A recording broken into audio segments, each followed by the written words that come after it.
My money is my money. Your money is our money. Money and relationship has come a long way. It has helped to build many relationships and it has destroyed so many. How are people able to manage relationship and money successfully, especially in marriage? It could be a stepping stone or it could be a stumbling block. It depends on how it is being managed. You must know that money is a tool. Money is a good servant, but it can be a cruel master.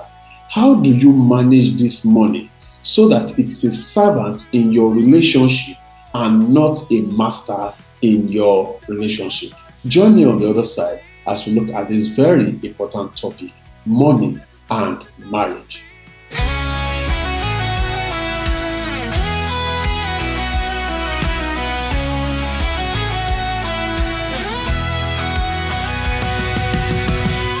Waking up at dawnlight, breaking through, chasing dreams, no time to lose.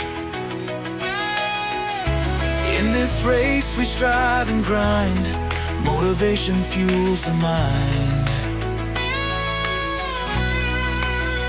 Gonna rise up, we won't fall, breaking barriers through it all. Step by step our journey's clear, success is closer, don't you fear. Challenges we face headstrong, in this rhythm we belong. Skies are high, but so are we, building castles where we're free. Gonna rise up, we won't fall. Thank you for always being here. I'm so glad and happy to see you once again, or to know that you are there. All right. Today, we're going to be looking at some topics that is of interest to you, whether you are married, and if you are not married, it's something that you should pay attention to. But before we go on, I want to encourage you, if this is the very first time of joining us on the call, I want you to click on the subscribe button and also click on the share button. The subscribe button is very important so that you can watch our previous edition. This is about the 31st edition on financial intelligence for smart parents. And I want you to be able to watch all the previous ones. We talked about a lot of things: goal setting, preparing emergency reserve fund, preparing family budgets, and so on and so forth like that. So you should also take the opportunity to watch take the opportunity to watch all these videos. It's going to help your learning. It's going to make you a better person and give better information to your children and make them have that kind of success that you so much desire. So, having said that, let's go into what we have today: money and marriage. Money and marriage have come a long way. I'm going to be speaking. I wish I can have it like just a discussion. And every one of us, when it comes to money and relationship, based on our background, based on our beliefs, we tend to take different positions as far as money and relationship are concerned. Now, some persons are of the school of thought. If I ask you, let me just even ask you here, maybe you can put it in the comment section. Do you agree that partners should have joint accounts? Should they have joint accounts, or should they have individual accounts and everybody runs his own account? Well, whichever one you say, based on your own experience, you are okay. So, but I'm going to be talking from a counselor's point of view. I'm going to be talking also from my beliefs point of view. So how do we handle money in relationship? As a Christian, one of the things that is being taught that the Bible holds is that a man should provide for his family. A man should provide for his family. That means the money should come from the man. You know, when you look at the acronym MAN, M-A-N, it means morning, afternoon, and night. That means you must be responsible in the morning, in the afternoon, and in the night. And what makes you responsible? You can't be so much responsible without money. You see, everything, at times when you look at the world generally, a lot of things evolve around money. You see, when people say money does not buy love, I say you've not gotten to the shop. That's why you are saying that. Money can, is you see, when you say money answers all things, money answers all. I don't know whether you want to be spiritual more than the Holy Books. He said money answers all things. So what is not in all? Relationship and everything, money answers. If you are not getting it, maybe you are not giving the right price or the right value to it. Now, this money, lack of it, has caused problems in marriages. Lack of money, 70% of problems or challenges in marriages is caused by maybe lack of money. And at times, even when the money is there, so much money also causes issues in marriage. And then you hear somebody say he's too concerned about the money, he's not concerned about his family, he's always traveling, he's not paying attention. You know, a lot of things. Either way you want to put it, there's a challenge there. But you know what I tell people? Before you can conclude on anything, get the money first. Money is not good. Get it first. Money is the root of it. Get it first. When you get it, then you are in a good position to now say how you will handle it. One thing that we will all agree to is that money is important. In every relationship, money is very important. And most importantly is how it is being managed. So in doing justice to this, we are going to look at some simple things and look at different views, just a little bit, because we might not be able to touch all on all. You see, there are people who believe that the only one who is to bring money in the house is the man in the family. You know, just like I said, man, morning, afternoon, night. And, you know, some will say the woman is not supposed to do anything. She's doing enough work in the house. Well, that used to be the story. And I tell you, if a man can provide for his family, and that's why in the Holy Book he said, if a man cannot provide for his home, he's worse than an infidel. So what it means expressly is that the man should make provision for his family. And how does he make provision? By doing the work that he needed to do.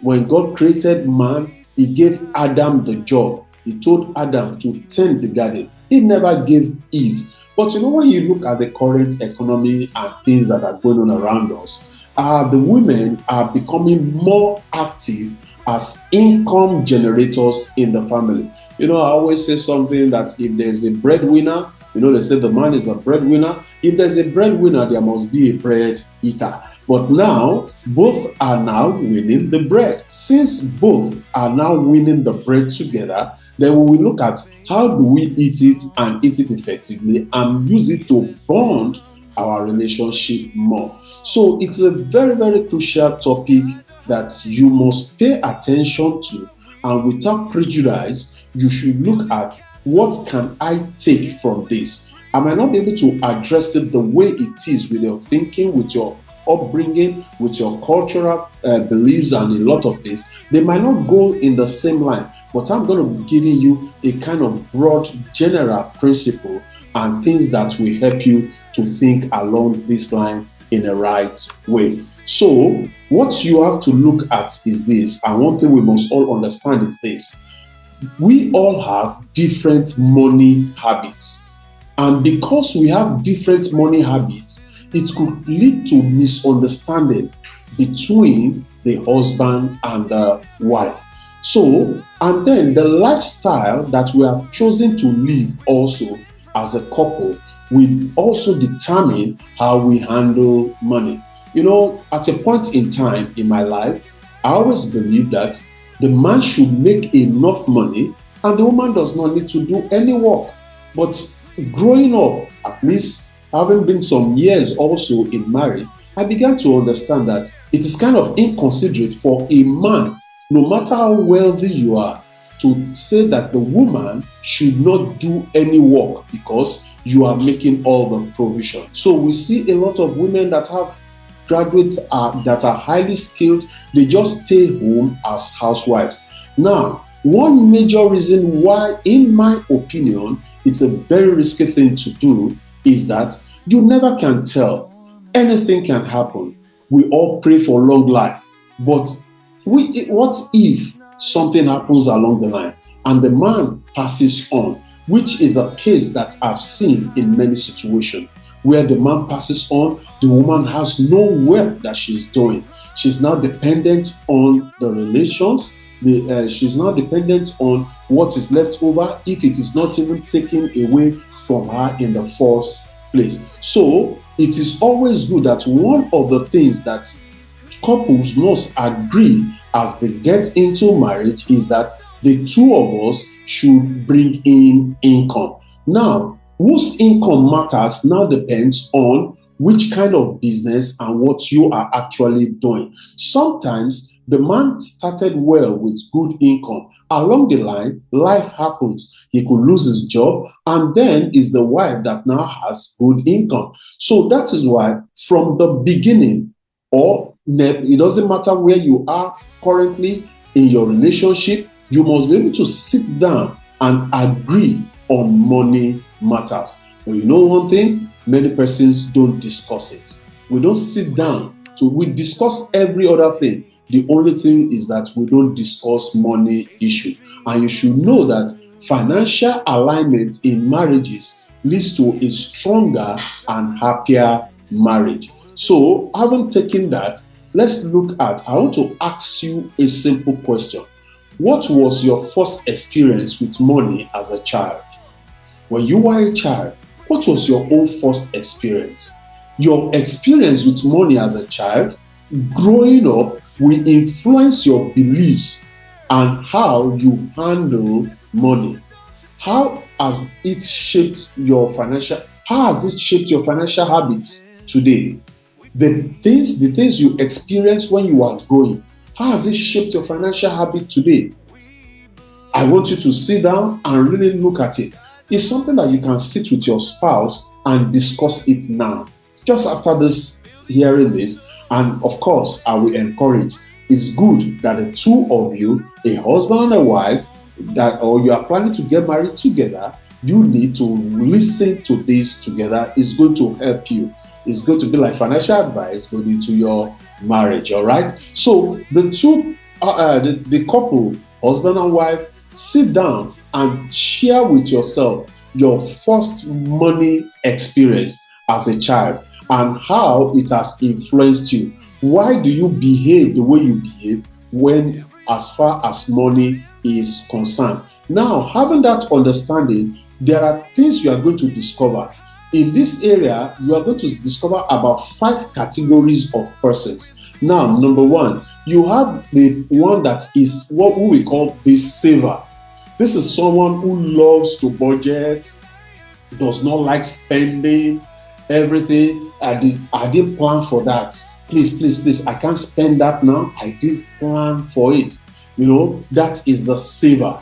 You understand? The second one is the spender. Now, the spender, this one enjoys spending. Oh, that one finds budgets very restrictive. You feel when somebody is telling you about budget, you say, come, what is it about all this budget? Is it not I have money? Is it not to spend the money? Well, that is one category of persons. Please, whichever category, don't condemn. It's a marriage. We need to marry the two of them together. The third category is the investor. Oh, these particular persons, anytime they have money, anytime they come in contact with a chunk of money, they think of putting it aside, buying assets. Why don't we buy this land? Why don't we buy this house? Why don't we buy? It's not just spending, they are just interested in investing. The fourth category are the ones we call the risk taker. Oh my, This one can just lost big financial moves. There's a big. This is a good Bitcoin. Bitcoin is going this and is ready to take all the family savings and jump into it. And what are we going to eat? What are we going to? No, don't worry. We're going to get a very good return on it. And then just cool down. Trust me. Trust me. This fellow is a great risk taker. And the fifth one is the security seeker. This one prefers stability over risk. You want to do business? Please, a bird in hand is better than two in the bush. Let's do this job. You see that business. Well, after sometimes we will do business. But now you see, let's be collecting the salary. Let's, that is one category. That's another category of person. So you might fall under either of these: the saver, the spender, the investor, the risk taker, the security seeker. Whichever one you fall in, you are meant to complement one another. So how do we go about complementing one another as far as this is concerned? One thing is this: you must understand that as far as money is concerned in a relationship, you see, one of the major challenges that we have in relationship is communication. Effective communication will help us to have better understanding of one another. How much do you communicate with your spouse? Somebody was telling me, I don't even know how much my husband is earning. And you know what? The man does not even know what the wife is earning. And then, hence, there's great expectation from themselves. So the woman is expecting that my husband should do this because I think people working in this kind of his office, they are earning this kind of money. Meanwhile, the man is not even earning up to that. So one of the things that will help you in your relationship, in your marriage is keep no secrets. No money secrets. Have what you call full financial disclosure. You should tell yourselves how much we are earning together. And somebody said, no, if my husband knows how much I'm earning, or if my wife knows how much I'm earning, they are going to be making a lot of demands. No, it is not that. Before we go into knowing this, when you begin to do full disclosure, you will also do these other aspects, because you can't just say I'm earning 1 million monthly and your partner knows that you are earning 1 million and she's asking for 100,000 and you say it's not available. Meanwhile, you have used that money to purchase, you use a chunk of your money to buy land or to buy shares and things. But because she's not informed, she has the right to make a demand. So, what do you need to do? One, full financial disclosure. You share your income. Each person can decide to have their own individual accounts, or you have a joint account. Whichever one works best for you. But there must be an agreement. There must be a knowing. There must be an understanding. Now, when you have understanding of yourselves, you have the understanding with yourselves, we can decide to say, this part of our money, this is what we are doing. So we know that the total income that is coming to our family on a monthly basis is this amount. That will allow us to be able to make adequate plan and even for the future. So, and also, you want to borrow money, you needed money to do a project. Never go into debt without making your partner to be aware of it. You want to take a loan, maybe to pay the children's school fees, and that's what happens with most families. Or the man, because he wants to meet up, he takes a loan here, he takes a loan there. The woman never knows that he is even taking loans, but she just sees that all the needs in the house are met. If this man is unable to see a loan to take again and he cannot meet the demand, then there comes problem.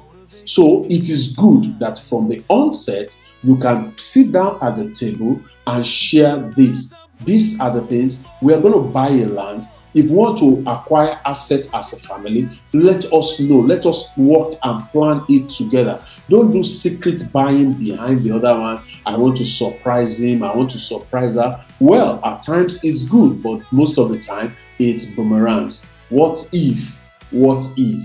In the course of you having an asset that your spouse does not know, if anything happens, which we have seen every time it does happen, that the woman or the man does not know that that asset is existing anywhere, and at the end, some other persons take over such asset. So the other thing that you will need to do is you have to come to an understanding to set money boundaries.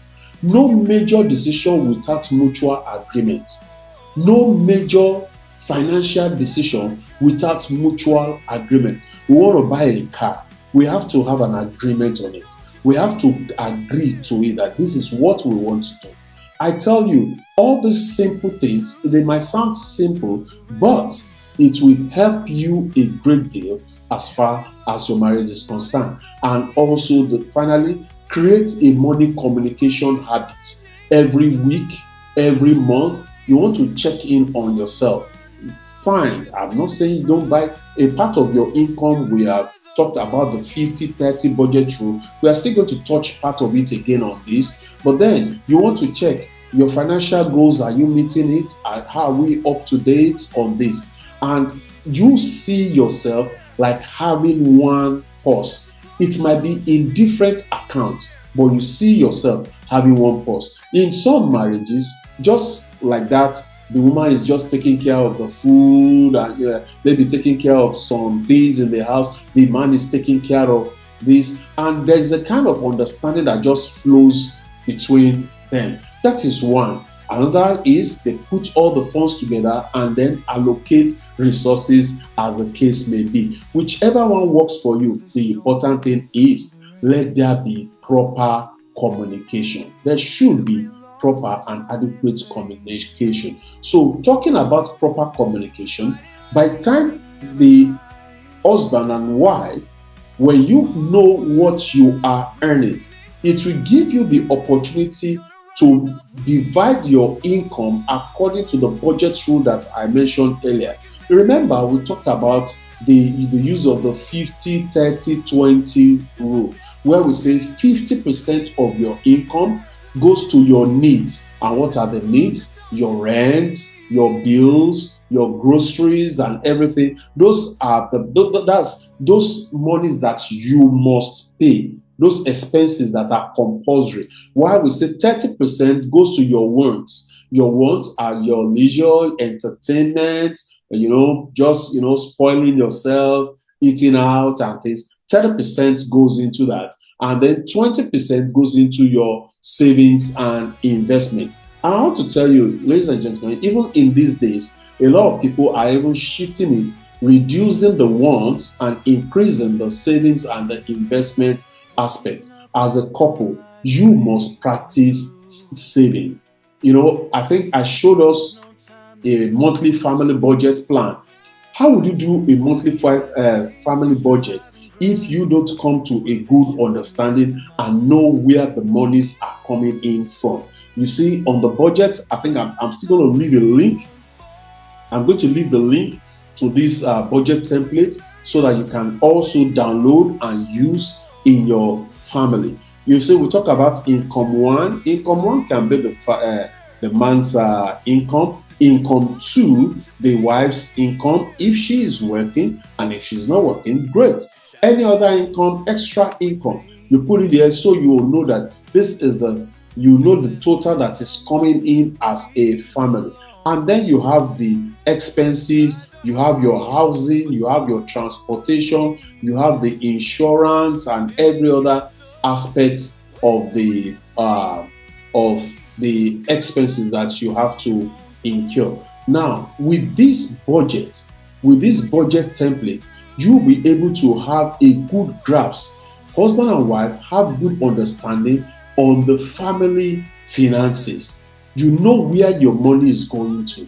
If we need to do anything, we know that we have budgeted for it. Ladies and gentlemen, it is important, husband and wife listening to me, It is important that you come to an agreement on this. If not, a lot of things, a lot of couple, at times they tell us, learn from the people that are before you. A lot of couples, a lot of families have been estranged, a lot of families have been challenged just because the husband and the wife never had this common agreement. And when you don't have a common agreement, it will be difficult to have common investment or common savings.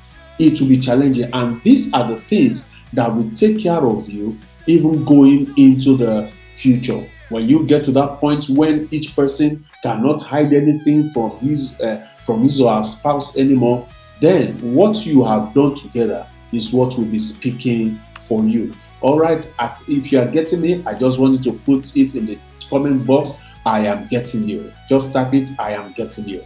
I'm getting it. Okay. Now, the other thing that I want you to do is when it comes to finance in marriage, one of the things that you need to do is take time to listen.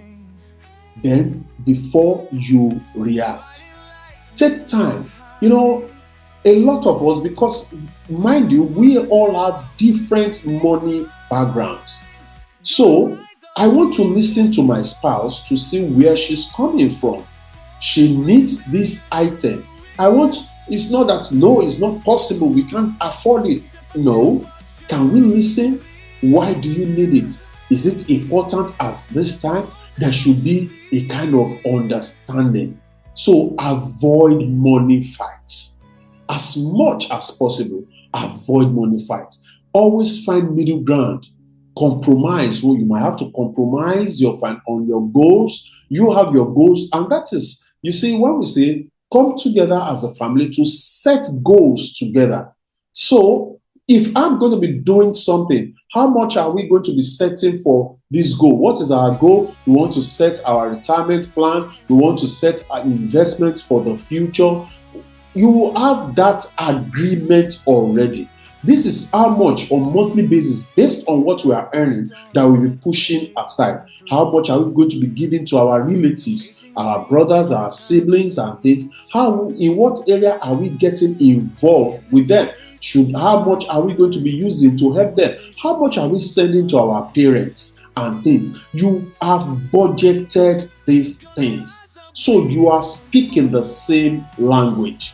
You are not in doubt. There is no unusual expectation from one partner to the other because you have seen it together. So I've always be ready to make a compromise at the table when you are making your plans, and be truthful to yourself. So respect each other's financial dream. My financial dream might be different from your own financial dream, but we should be able to come to a point where we can agree and work together. So, looking at it as a couple, we will sit down together and look at what are our goals. 1 year goals, our 5 years goal, what maybe for the next 1 year we want to work on savings of specific amount to pay off the debts that we have, and so on like that. Or we just want to do this to provide for the children's school fees. We want to anything. Make sure you have that short-term goal. And also, you are going to have the medium-term goal. What is the medium-term goal? Maybe a goal that you have within the next 5 years. Discuss this thing. You say, 1 shall chase 1,000. 2 shall put 10,000 to flight. Ladies and gentlemen, that principle holds true. And in other parlance, they say, 2 good heads are better than 1. Well, my spouse will not agree. My spouse, why don't you sit down and have that conversation first? Sit down and have that conversation first before you say or conclude. And why are you having that conversation? It's not because I want to know how much you are earning. I want us to plan our money. No. Sit down and look at, these are the reasons why we need to plan. If we plan together, we are going to win together. If we plan together, we can acquire more assets as a family together. If we plan together, our children will not be embarrassed, and even in the future. If we plan together, everything, we have the knowing between the two of us of all our assets, and we'll be able to agree that even at the demise of one person or the other, our property and our assets are properly secured. It takes good communication, and most importantly, it takes the fear of God. All right, so let's go on. Retirement. Your long-term goal is your retirement goal, where you look at how do we build passive income. A time will come when the two of us will not be able to run around anymore. We don't want to sit down and, most persons, they want to use their children as their passive income or their residual income. But no, it might be there, but it's good that as a couple, how are we going to be how are we going to be taking care of ourselves at our old age? We should plan it now. So it's important that we are able to make those long-term plans together, and it's going to help both of us. All right, so having gotten that, and of course, part of the things that you need to do also is to learn things together. Understand yourself, study your money habits, and give advice where necessary. Know each other's money personalities. Be open about money. No secrets. Make sure you budget, you plan, and you invest together. It's going to help a great deal. Most importantly, I said there are 3 C's as far as marriage is concerned. Number 1C is communication. Number 2C is communication. Do you want to know the number 3C? Number 3C is communication. You see, when you put in communication in everything, you see, one thing that people don't like to do, or why sometimes when you see the other partner gets spent up and issues, lack of communication. You will notice that when there's communication, those seemingly tough things just becomes very simple. And such is the financial situation in the family. So if you want to be kind of financially intelligent parents, you want your children to see this aspect of you also, as you see the daddy and mommy discuss money matters together. As they grow up, they learn to discuss money issues with their spouse. So I want you to go together, and I want you to study the budget together and sit down, work it out together. Look, what is the income? The funny thing is this: when you even hide some of these things, something will happen, and then everything that is being hidden is now exposed. But when you bring the ideas together and then you are able to consolidate it in a budget, there will not be unnecessary demand because you've agreed. That's why the budget is like an agreement kind of document. So we agree, this is what we are going to do. Share together, what do you think we will need money for? What are the things you usually need money for? We discuss it, and then we put it in the budget. Once it's inside the budget, it is covered. If it is not in the budget, maybe, we always have extra budgetary allocation. So you can also have extra budgetary allocation where the case may arise. But importantly, the good part of your money is saved together, is invested together, and you are securing the future together. Most importantly, the children are learning something from you. You might have one or two opinions that might differ, or that you think we want to add to this. I want you to put it in the comment section, or there are questions. Please, if you have questions, just put it in the comment section. At times the WhatsApp and things, I might not even go to check them in a day, but please, I will always look at the comment section. You can throw up a question relating to yourself or relating to someone. There are professionals in this area that will help you and give advice. In the multitude of counsel, there is safety. So, ladies and gentlemen, I am sure you've gotten something from today's training. If it has helped you, or you think you've gotten something, why don't you just put great? Just type something, put a comment in the comment section. And if this is your first time, please click on the subscribe button and click on the share button also. Let us share this information to as many as possible. Remember, marriage is a union of two persons from different backgrounds. They have two different money views, which must be fused into one. Do it with understanding. Do it with adequate commission. Do it with adequate communication, and your marriage will be blessed. Wishing you all the best. God bless you, and God bless your home. Bye bye.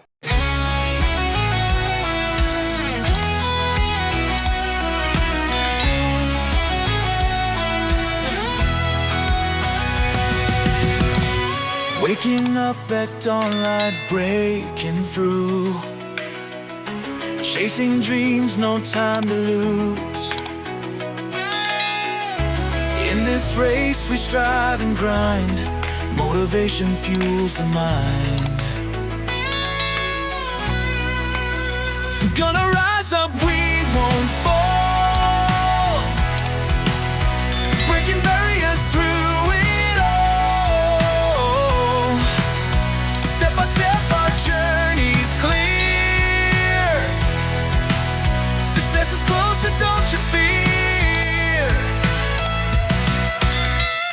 Challenges we face headstrong, in this rhythm